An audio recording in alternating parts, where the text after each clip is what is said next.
Today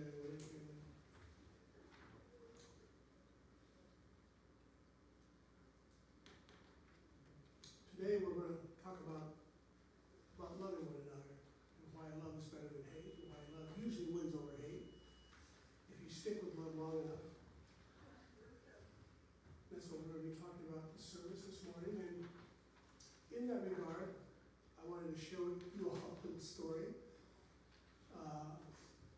Back when I was graduating from high school, I had a rock and roll band, and I had my hair that I let grow and grow and grow and grow.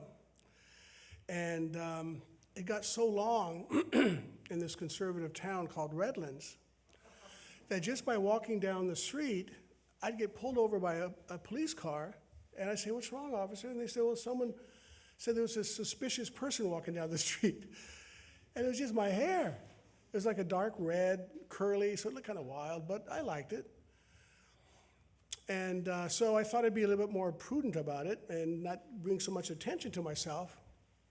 So I tied it up in the back. I tied it to the back in a little ponytail in the back, and I was very proud that my hair could do that. It was long enough to do that. I'm going to put my timer on, by the way. And then one day I was in the produce market with my hair tied back, and this elderly woman comes up to me, and she looks me right in the face, and she says, "You know, I think you look very feminine with that hair like that."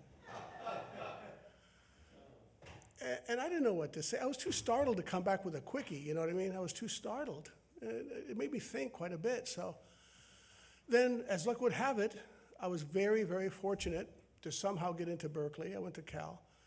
I got accepted, and I thought, well, Berkeley's not going to have the same kind of problem that I was having here in Southern California.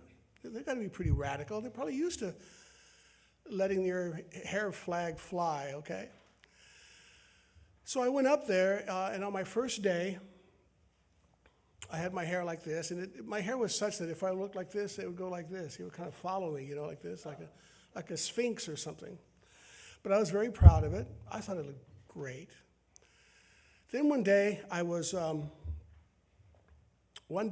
standing at a street light just across the street from campus, and the light was green, and I was standing there just like this, and to the right of me was this little old lady, must have been no taller than 4'2" or something, with eyes of blue, 4'2", eyes of blue, like the song. And when I looked over, I looked down at her, just glanced at her, and she was looking up at me with this big scowl on her face, like this, you know. And I looked over a couple times, and she kept staring at me, and I kind of stepped away from her a little bit. And the light was still red. I was waiting for that thing to turn green. It took forever. And finally, she couldn't stand it any longer, and she says to me, "You want a revolution? For what? For what?" she says, just like that. And I was startled. You know, I thought I could let my hair flag fly up in Berkeley, you know, long may it wave. And I get this real mean, nasty comment from this little old lady. So then finally the light turned green, and I started walking. I tried to walk a little bit ahead of her. And after I made it to the other side, I stepped up on the curb, and I heard a loud crash. And I turned around, and lo and behold, there was that little old lady had fallen, poor thing. She had fallen, and she was half on the curb and half on the street. And her purse had busted open, and all of the contents were scattered all over the place. And of course, I ran over to her to help her. I was afraid she was going to get hit by any oncoming cars. And I knelt down, and I held her hand, and I said, "Are you okay, lady? Everything okay? How are you feeling?" She didn't say anything, but she looked at me. And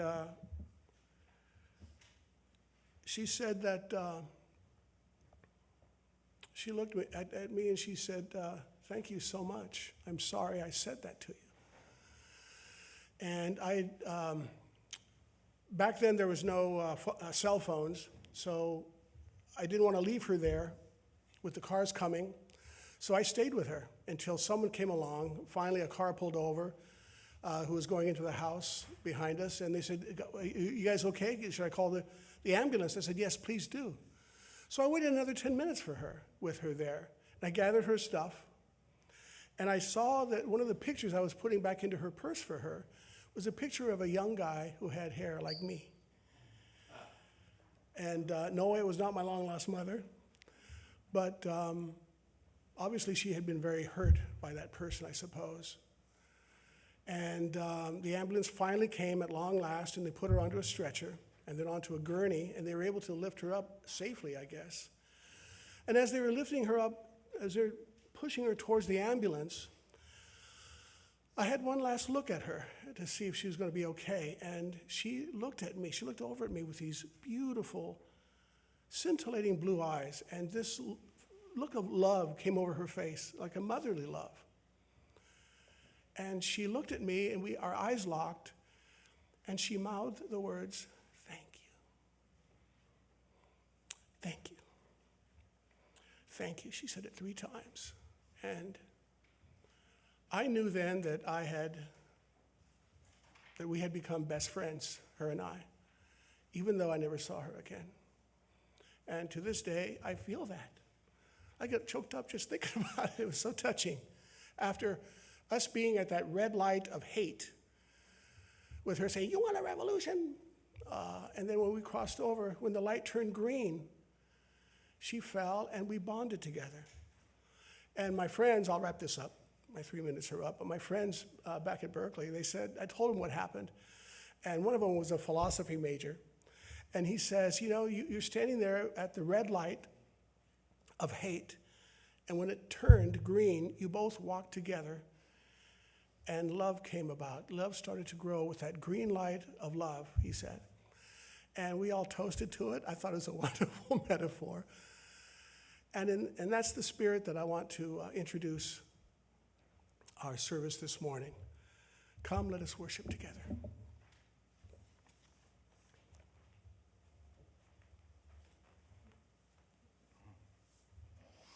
Good morning. Good morning.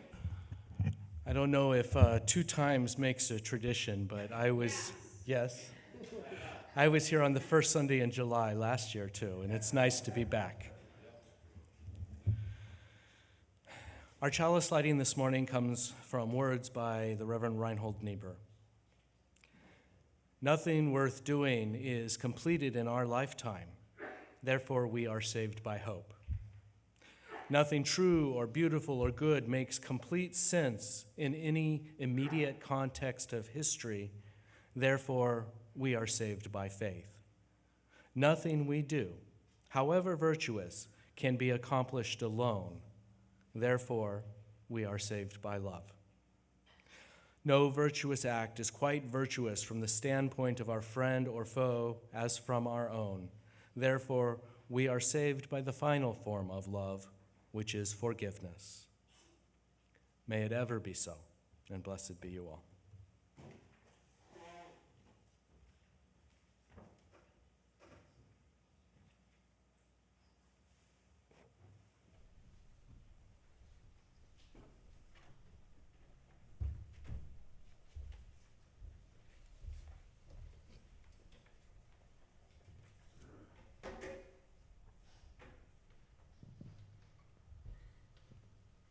Good morning, everyone. Good morning, Sander.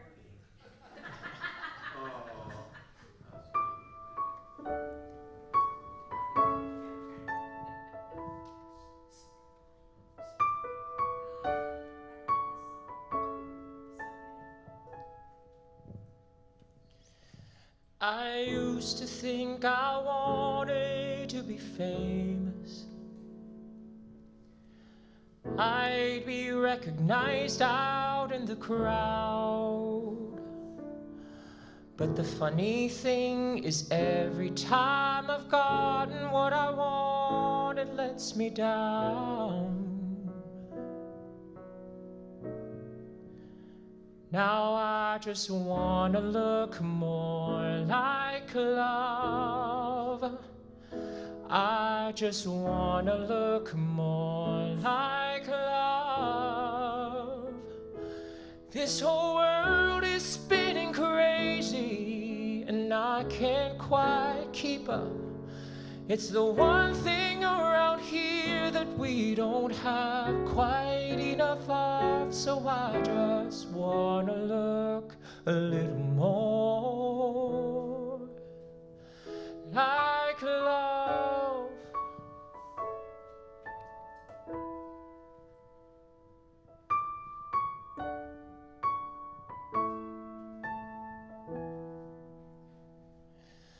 I used to think I needed all the answers. I used to need to know that I was right. I used to be afraid of things I couldn't cover up in black and white. But now I just wanna look more like love. I just wanna look more like love. This whole world is spinning crazy and I can't quite keep up. It's the one thing around here that we don't have quite enough of. So I just wanna look a little more like love. I'll find the farther that I climb, there's always another line of mountaintops. It's never gonna stop. And the more of anything I do, the thing that always ends up true is getting what I want will never be enough. So I just wanna look more like love. I just wanna look more like love. This whole world is spinning crazy and I can't quite keep up. It's the one thing around here that we don't have quite enough of. So I just wanna look a little more. I just wanna look a little more like love.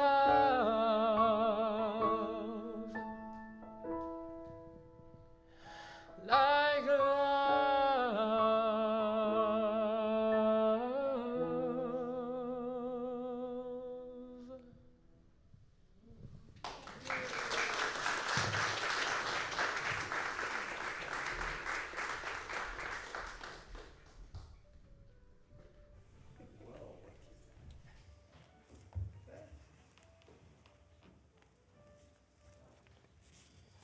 Oh, you can let it play. That'd be a nice background. Welcome to the Unitarian Universalist community of Santa Monica. I'm Johnny Canales, your worship associate for today's service. And today's wonderful guest minister is the Reverend Michael Walker, who will be presiding over our worship service this morning. Thank you for coming to connect with us today, either here in person or in our online sanctuary. Wherever you are today, we are glad you're here with us. If you are new to our community, there are many ways to be involved and get to know others in our community. We offer multiple programs to serve the needs of our congregation and to be of service to the larger world, including broad religious education and personal development for all people of all ages. We also want to join with other social service, social justice advocates in community activism that contributes to the justice and harmony of our world. Unitarian Universalism is not defined by creed or dogma, but is guided by principles that affirm the worth and dignity of every person and encourage an individual search for truth and meaning. We honor the wonder of existence and believe that we are all connected to each other and to the interdependent web of life. Our beliefs are drawn from scripture and science, nature and philosophy, personal experience, and ancient traditions. We are an open, affirming, and welcoming congregation, diverse in backgrounds, identities, spiritualities, and philosophies of life. We are also a dedicated peace site. We are united in our desire to create an inclusive, beloved community, to live the principles of our faith, and to serve a wider world. We are also on the sacred grounds of the Tongva people who lived in this area with other tribes for tens of thousands of years, and we honor their place here in spirit. May you find comfort, camaraderie, and inspiration here. Now, announcements, my favorite part.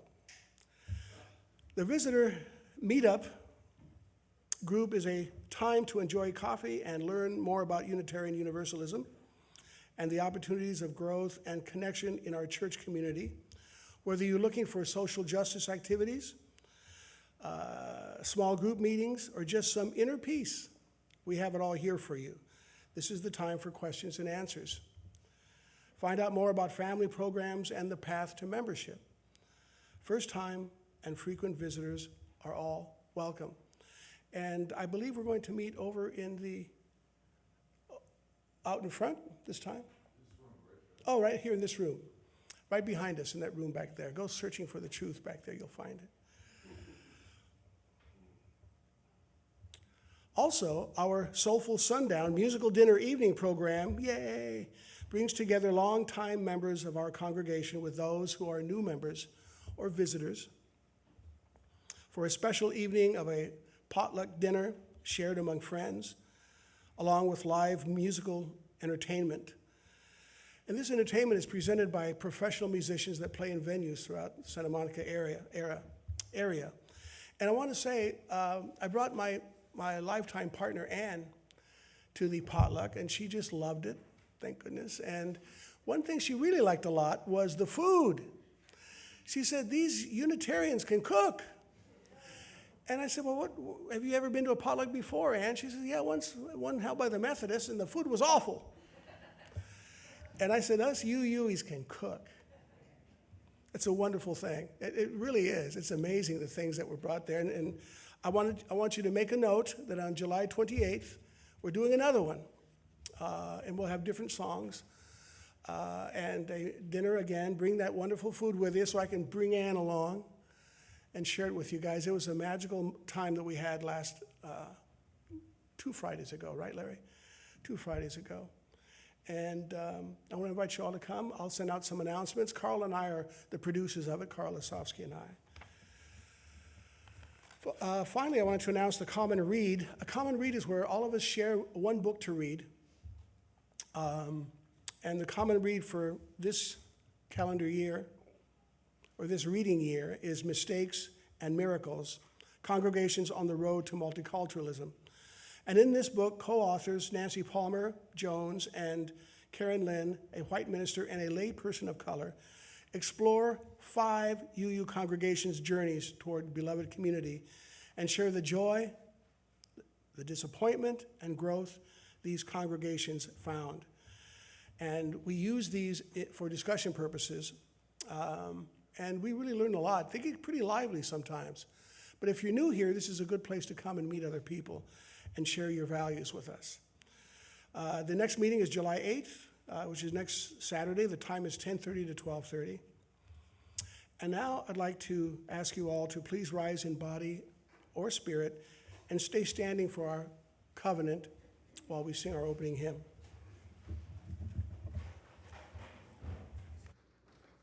That's page 1008 in the Teal Hymn.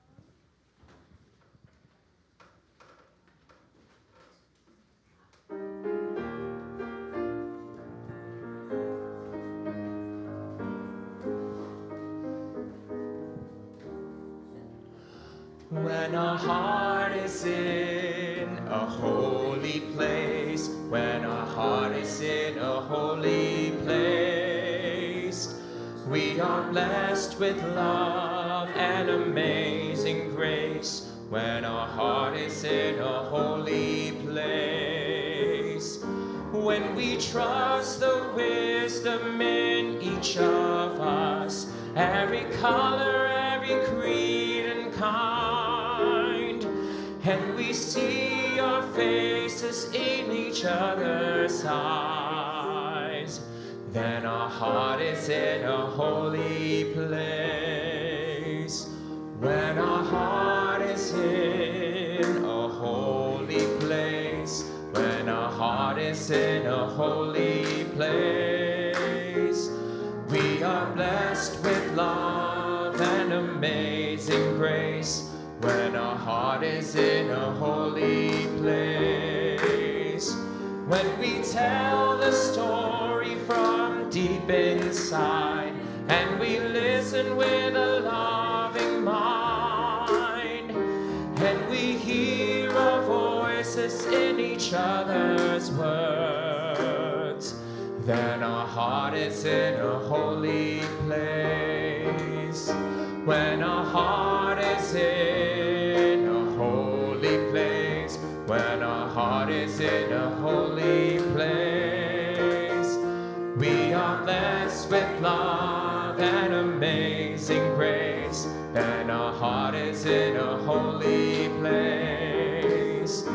When we share the silence of sacred space, and the God of our heart stirs within, and we feel the power of each other's faith, then our heart is in a holy place. When our heart is in a holy place, when our heart is in a holy place, we are blessed with love and amazing grace. When our heart is in a holy place, when our heart is in a holy place.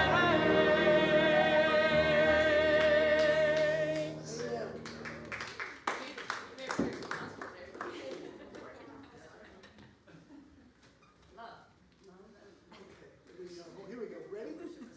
Love is the doctrine of this church. The quest for truth is its sacrament, and service is its prayer. To dwell together in peace, to acknowledge in freedom, to serve mankind in fellowship. Thus do we covenant with each other. El amor es la enseñanza de esta iglesia. Buscar la verdad es un sacramento, y el servicio es la oración. Vivir juntos en paz, buscar el conocimiento en la libertad, servir a la humanidad en comunión. Así es como convenimos unos a otros.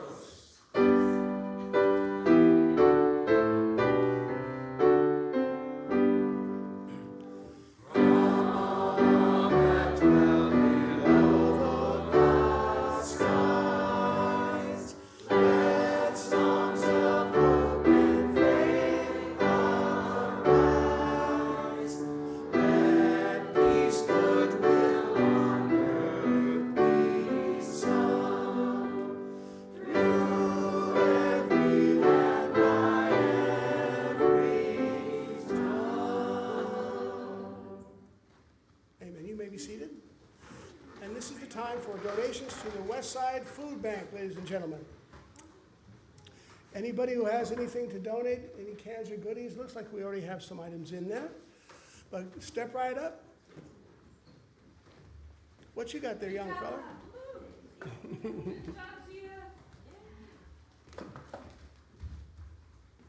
Beautiful. Good job, you guys. I always forget my no-bean chili.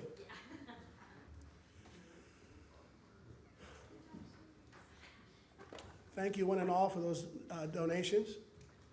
And now it's time for our Time for All Ages. Kids far and wide, do we have many? We have just a few kids. Actually, you can, if you want, since there's just a few of you, you can stay where you are. We're going to show a little video today about love, and it's a song written by one of the many children of Bob Marley. Okay.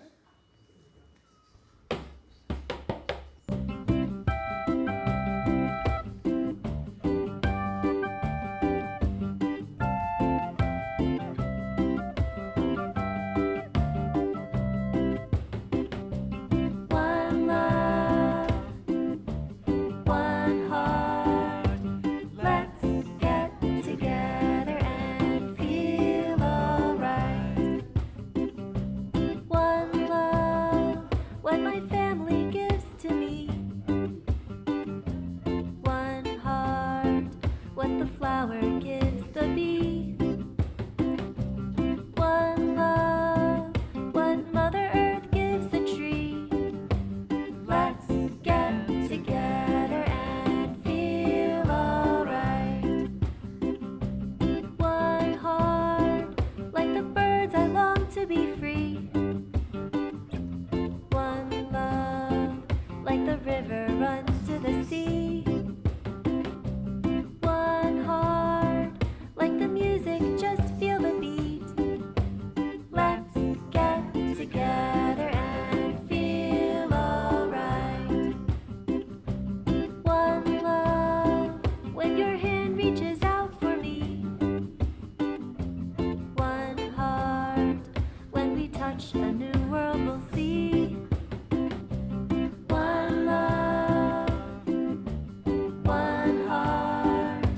Let's get together and feel alright. One love, one heart. Let's get together and feel alright. Isn't that lovely? I found that last night. Beautiful song. Beautiful Oh, song. that's even better. Oh, sorry. I hope that wasn't from my computer. Anyway, you caught it, Aubrey. You caught it just in time. We were worried about ads because it comes from the YouTube. We have a Joys and Sorrow. Oh, that's I'm sorry. Well, the kids already seen it. Should we sing them out? Okay, yes. Yes. So I'll Okay. sing it once together first, and then on the second time we invite the kids to go to their RE classes.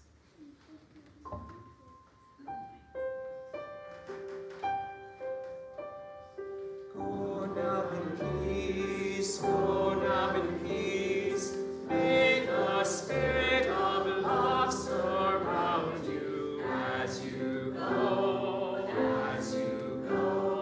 on your way. Go now in peace, go now in peace.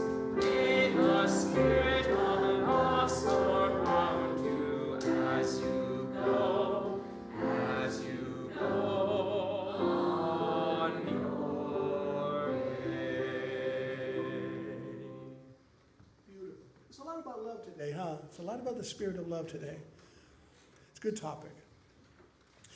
We have one joy, one sorrow, actually one sorrow. It came to me from Jackie Weber this morning. She texted me this morning and says, our neighbors at 7 hotels in Santa Monica have gone on strike as of this morning.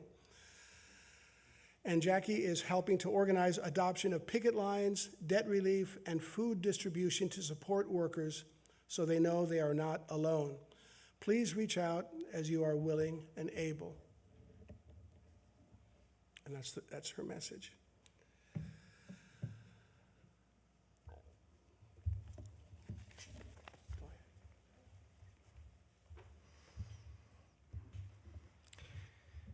You are invited into a few moments of reflection.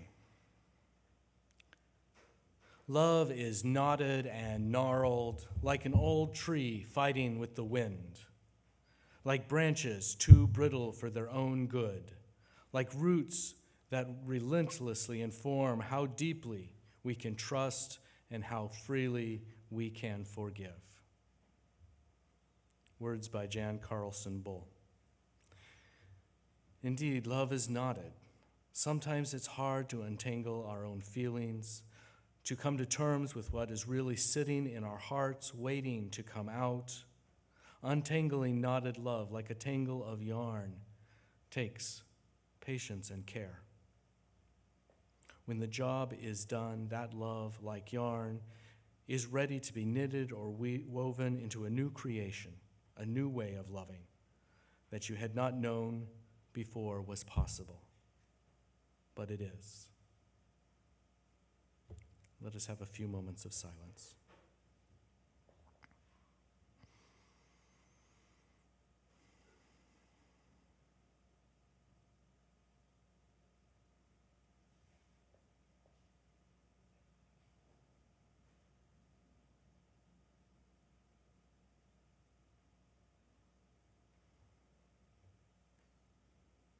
Blessed be.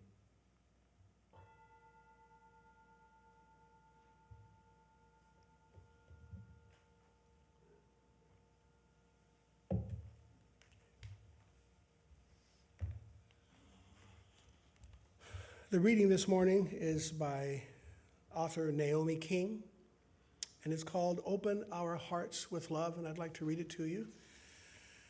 What she does in this poem is every few lines she says, we open our hearts with love. Can you repeat that after me? We open our hearts with love. Every time I raise my hand, beseeching the higher powers that be, I'd like you to recite that with me, okay? So, we open our hearts with love. When the world's violence shatters the joy of a moment, we pause and reach out for the hands that remain. We open our hearts with love. When despair rises as a monster from the deep and drags down one of our own, our answer is that we open our hearts with love. When hatred and anger rage in fire and suffering, we bend to pick up the wounded, to bind up ourselves, and we open our hearts with love. When fear whispers, build more gates, add more locks, the blessed are those who defend themselves. We rock those fears to sleep and let them rest as we open our hearts with love. People will do unspeakably cruel and horrible things. We know this fact.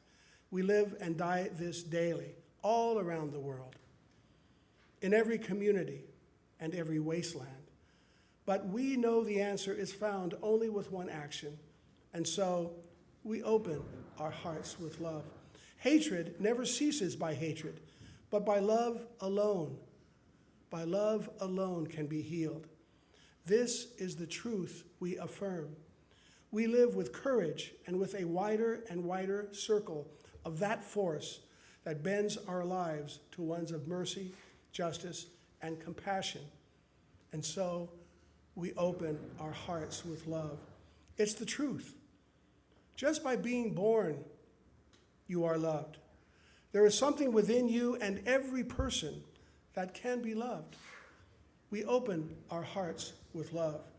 In love, we pray to those families, for those families, those individuals, all the persons here and everywhere who are desperately sure that there is not enough love in the world for them to have some, who are desperately sure that they do not matter. In love with life, in love with the beloved, we turn to answer that desperation with assurance you are loved. You are lovable, and we will and we do love you. Now, attend to your life's work to love. It's the only legacy that matters. Amen.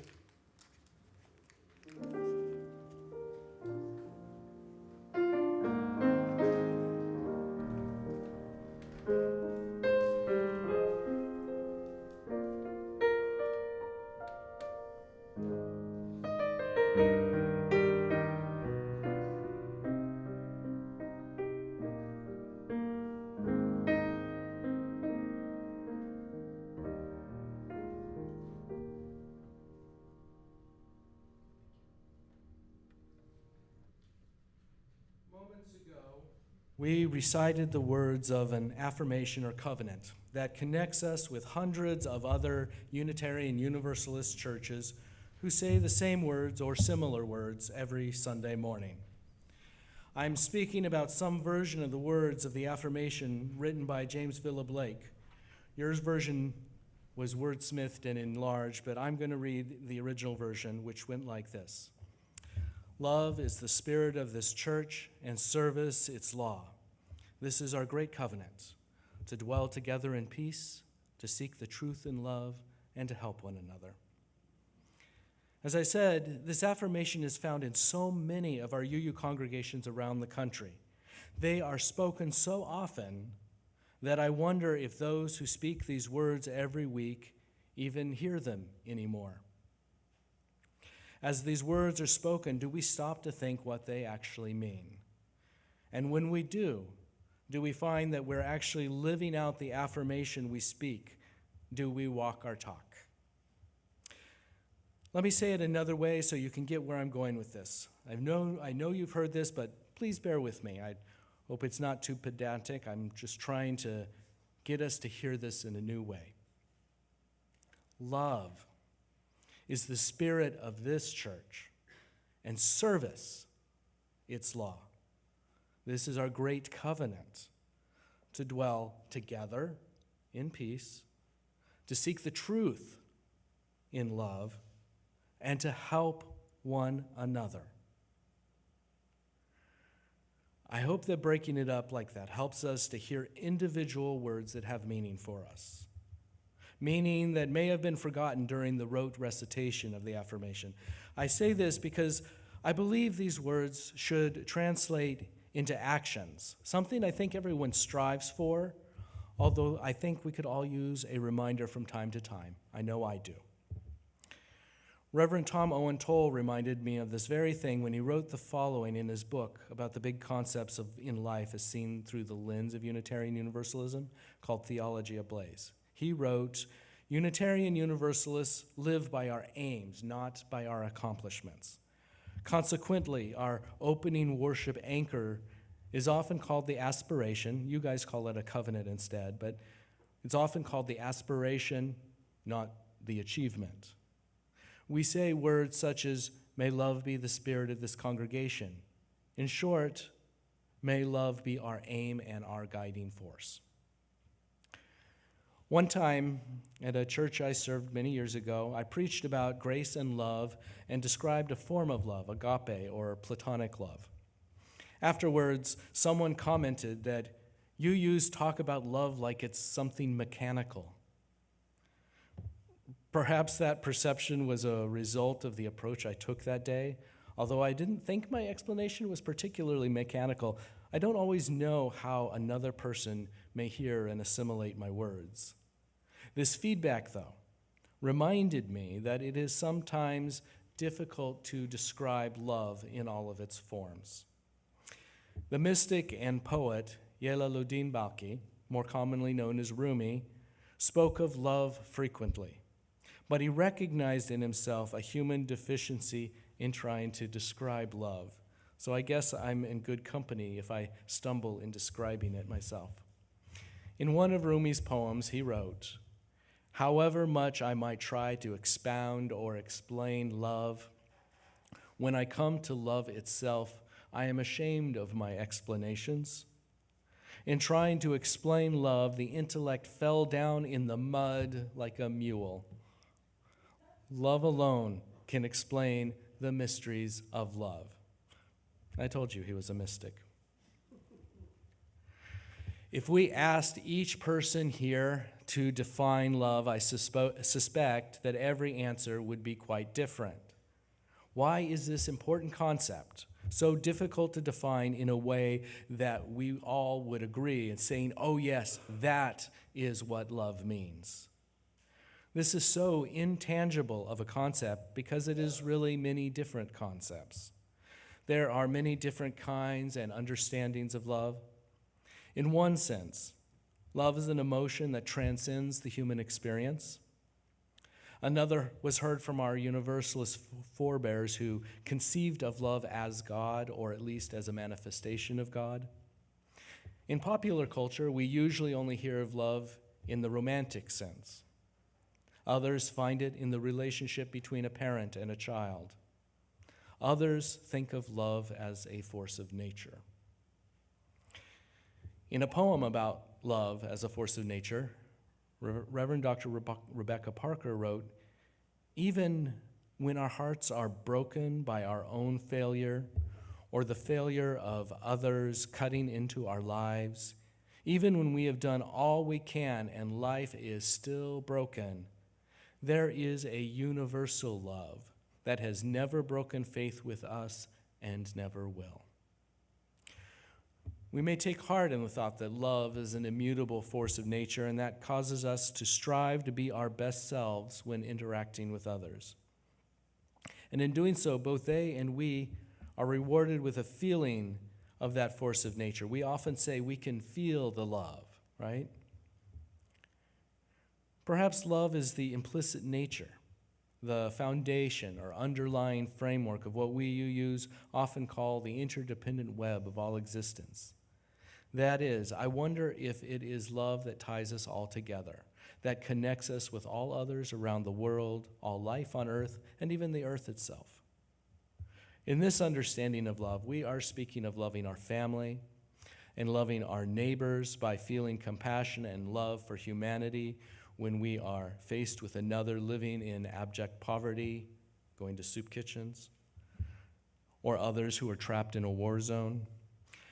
And even a more abstract love we hold for our world and all that is in it when we are faced with the realities of current events and climate change. What is the world we will leave our grandchildren going to look like? Even if one does not have grandchildren yet, a universal love calls us to strive to leave behind a place that is better than we found it. Another aspect of love I have described is a holy love. Rumi was known for describing religious experience as a love affair with the divine. His view is that love is God, or as a manifestation of God. His mystical spiritual practice, Sufism, teaches us that a close and intimate relationship with the God of the heart is an experience of true and holy love. In my own life, experience of God as love and with love as a force of nature are pretty much the same thing. Others might disagree with me, but for me, they are the same. I don't know an anthropomorphized God. I only know that spirit of life that permeates our existence. But I respect the Sufi teachings of Rumi and others, as that Muslim path places love as their highest value and peace as an outgrowth of that love. I think that's quite a shift from all of the anti-Muslim rhetoric that I hear all too often. So I'd like to shift gears now. We have heard about love as a noun, a state of being. Let us now consider love as more of a verb than a noun. Love as an action, something we do to uphold ourselves, our neighbors, the world around us, and perhaps even some nebulous spirit of life or God or whatever you understand as the ultimate that is greater than all of us. This is, in fact, what our covenant is really all about, sharing love in many different ways, and is why we say we should help one another. We are here to do all we reasonably can to make the world a better place. But there is something I think we need to do before that. Before we can help others, we need to help ourselves. And no, I don't think it's selfish to say so. Consider this.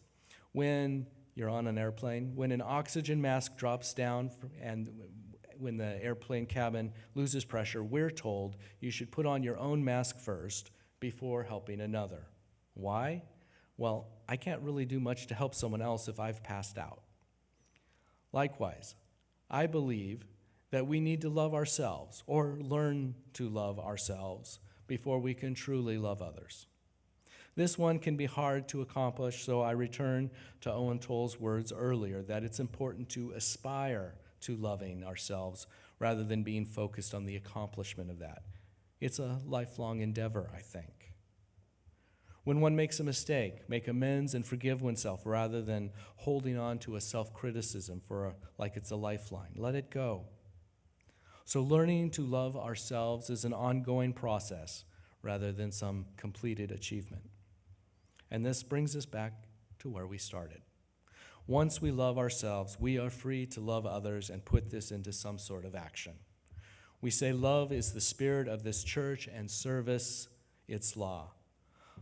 Another way of saying this is that we recognize that among our highest values and ideals is the idea that we help others in need, and that this form of service is an expression of love. Returning for a moment to some of our historical Unitarian and Universalist forebears, many of them preach that it is by our deeds rather than creeds that we are saved, that the promise of doing good works, sharing the love, is that we will then live good lives, to live lives full of love. William Ellery Channing spoke of salvation by character, which implies that the theological promise of salvation comes as a result of how we choose to live our lives, how we share the gifts of love, and by what standards we live. We don't often speak of salvation in UU churches anymore. Doing so is often quickly followed by the question is, what is it we're being saved from? Well, could it be that we are saving ourselves from a life without love?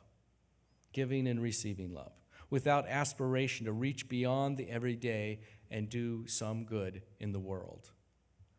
We covenant to help one another in each of our personal journeys to find our own truths, to express love by helping yet others. This may seem somewhat circular, yet it also seems to be a profound truth at the very base of humanity. It is so deeply ingrained in the human experience that a person cannot live without love. Perhaps you've heard of the scientific study from years ago that showed that babies cannot thrive without love. Furthermore, the only way humanity has ever overcome the obstacles that we were faced with throughout our long evolution was to work together. The only way groups of us have ever, throughout history, dwelled together in peace was to work on that together. Love is an action and is the cornerstone of our existence. Love is not just the spirit of this church, it is also the driving force of our lives. In closing, I want to share some words from one of my favorite hymns in which we hear, "The promise of the Spirit, faith, hope, and love abide."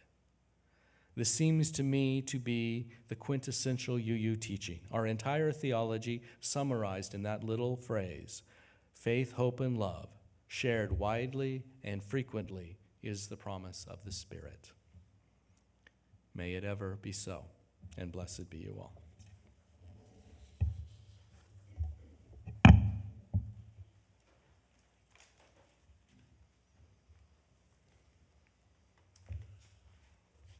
Offertory time, offertory time. Should we ring that big bell out there? Ring, ring, ring, ring. Ka-ching. No. Every month we give 50% of what is offered on these Sunday mornings to a particular activist group, some group that is doing good in the world somewhere beyond what we could do ourselves as a beloved community. And this month, 50% of what we collect here is going to be going to the West Side Coalition. This is a wonderful group. They are an alliance of 75 organizations, public agencies, and faith communities committed to working collaboratively on issues of housing, hunger, and health through service coordination, public education, and public advocacy. The West Side Coalition is a nonprofit volunteer organization that currently operates under the fiscal sponsorship of the Mount Olive Lutheran Church. And they have some good cookers over there too. I've been to some of their potlucks. The coalition was founded in 1982 to serve the west side of Los Angeles County and is reportedly the oldest coalition in the county working on behalf of the poor and homeless. Throughout its 60-plus year history, The West Side Coalition has proven to be an effective tool in providing collaborative, high-quality programs and services for those in need in our community. And right now we have the offertory anthem, and may the ushers come forward.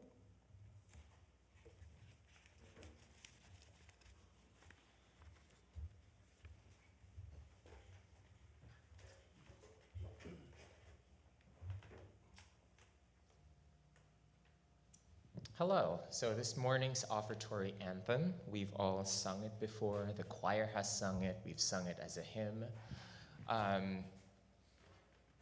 Recently, in early May, I was in Vancouver. I was invited to be a composer in residence with the Phoenix Chamber Choir. And along with me is another composer, Melanie Demore, who wrote Lead with Love, our offertory anthem. And she told me a little bit about, I got to spend a week with her, and she told me a little bit about the context of the song. So she wrote this when Hillary Clinton lost the elections in 2016. She was in a residency at that time in the Twin Cities, and during that night, they had rehearsal that night, and a little black girl approached Melanie and asked, "What now?" I think we can all remember the hopelessness that we felt that night, and Melanie Demore wrote this song, Lead with Love, as a response to that question. And you are all going to help me sing this song this morning. Let's practice call and response, okay? Lift up your eyes. Don't you despair. Don't you despair. Okay, good. We need to be a little bit earlier. One more time. Lift up your eyes. Don't you despair. Don't you despair. There we go. Look up ahead. Look up ahead. The path is there. The path is there. All right. You gotta put one foot in front of the other and lead with love. Put one foot in front of the other and lead with love. You gotta put one foot in front of the other and lead with love. Put one foot in front of the other and lead with love. Don't give up hope. Don't give up hope. You're not alone. You're not alone. Don't you give up. Don't you give up. Keep moving on. Keep moving on.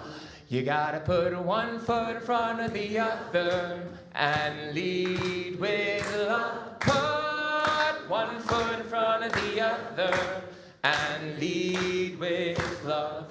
You gotta put one foot in front of the other and lead with love. Put one foot in front of the other and lead with love. Lift up your eyes. Lift up your eyes. Don't you despair. Don't you despair. Look up ahead. Look up ahead. The path is there. The path is there. You gotta put one foot in front of the other and lead with love. Put one foot in front of the other and lead with love. You gotta put one foot in front of the other and lead with love. Put one foot in front of the other and lead with love. I know you're scared. I know you're scared. And I'm scared too. And I'm scared too. But here I am. But here I am. Right next to you. Right next to you. Piano. You gotta put one foot in front of the other and lead with love. Put one foot in front of the other and lead with love. Forte. You gotta put one foot in front of the other and lead with love. Put one foot in front of the other and lead with love, and lead with love, and lead with love. One more time. And lead with love, and lead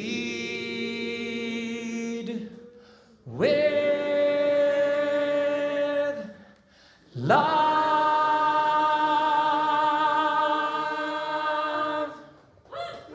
Very good.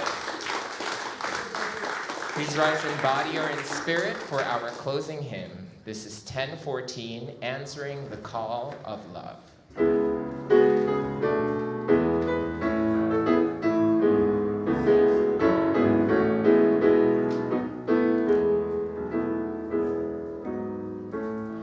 The promise of the Spirit,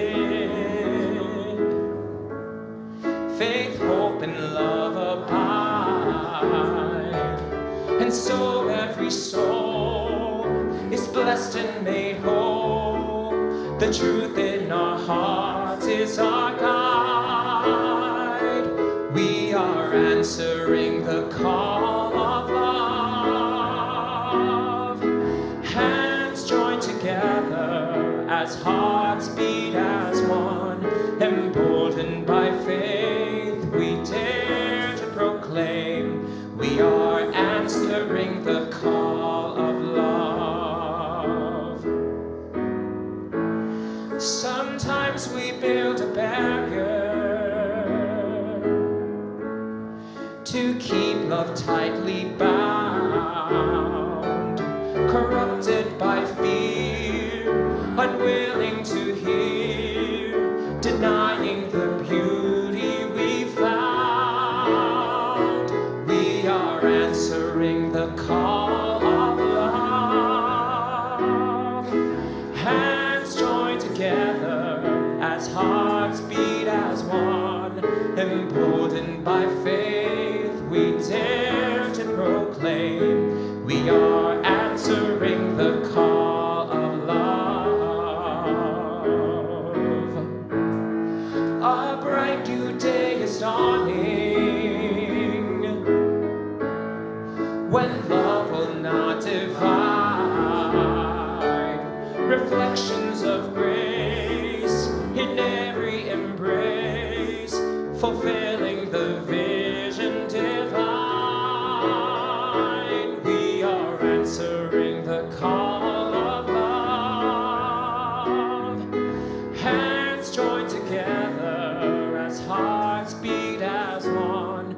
Emboldened by faith, we dare to proclaim we are answering the call of love. We are answering the call of love.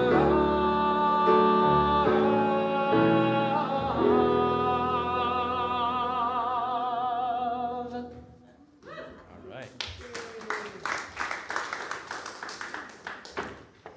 As a community, we have co-created a deep and life-nourishing well of hope. May we always let the richness of these waters, this well of hope, nourish others too. As we walk in the world, let us share some of our vision, some of our love, some of our hope, so that others may benefit and thrive. This is our mission, to draw from our well of hope to nourish others out there, and then return here to be replenished. May we do so with love and care. Blessed be.